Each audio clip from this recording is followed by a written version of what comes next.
All right, class. So I wanted to do a really quick review for how to configure a firewall. This is going to be your Windows firewall. I want you to do it in VMware if you want. If you have that Linux set up, I would like for you to do it in Linux as well, but it's not an absolute. You might want to look for a GUI for the Linux side of things. Pretty easy to do. All right, so to access your Windows firewall, you can hit the Windows key and then type in firewall. And you're going to look for Windows Defender Firewall with Advanced Security. If it doesn't come up quite like this, it might come up. Let me see. See if there's another one that kind of comes up here. Let me see if I can get that. Yeah, let me just try this one. Yeah.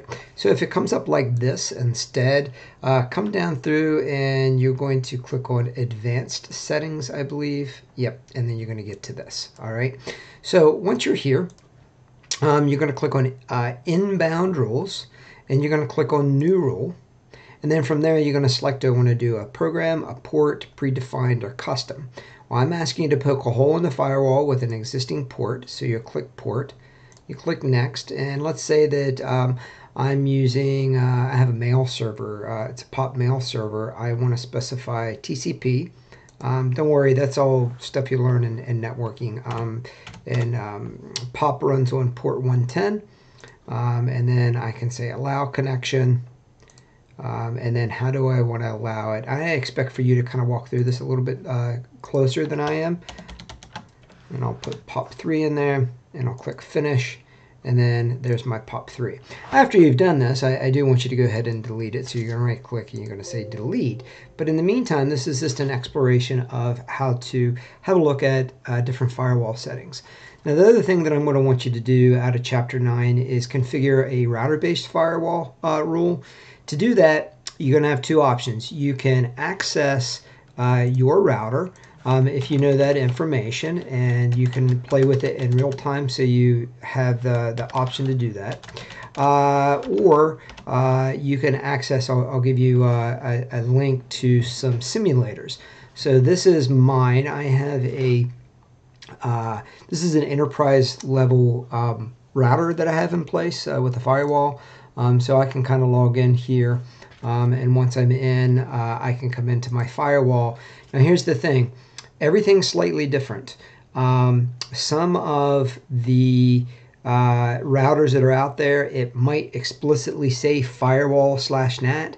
Other ones say like gaming and stuff like that. So here are the other ones. I'm going to type in Linksys.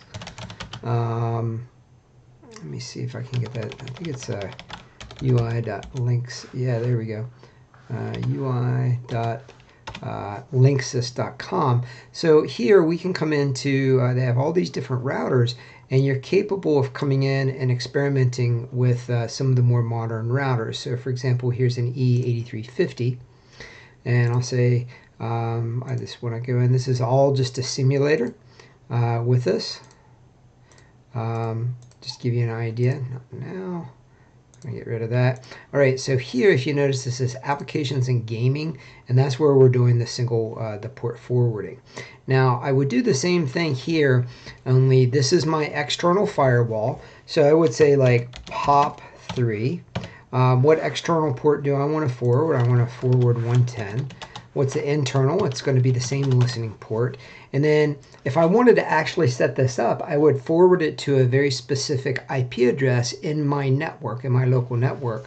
So I would come in and I would find out what is the IP address of the machine that I want to forward this to. And this is 55, so I would type in 192.168. It would be 0 if this was real, and then I would put 55, and I would click on enable, and then I would set it. All right, now obviously I haven't really done that. So this is what I want you to do. I want you for these particular